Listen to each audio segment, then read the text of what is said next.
ఇలా బనానా తొక్కుంటుంది కదండి, లోపలిదైతే మనం తినేస్తాము, బయటదైతే ఎవరు తినడానికి సాహసం కూడా చేయరు ఈ రోజుల్లో.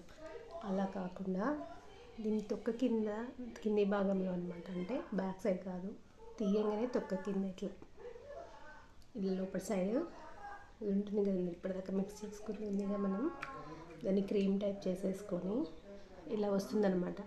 ఈ తొక్కని ఇందులో ముంచేసేసి మొత్తం ఇలా పట్టించేయాలి ఫేస్కి.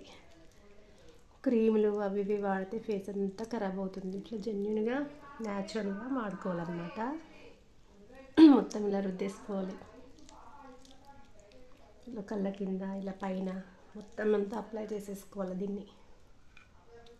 మళ్ళీ పీల్తోనే కాదండి, కలబంద ఉంది కదా, కలబంద తొక్క, దాంతో కూడా మొత్తం కావాలంటే మీకు అదన్నా పర్లేదు ఇదన్నా పర్లేదు, దీంతో అలా రుద్దేసుకోవాలి మొత్తం.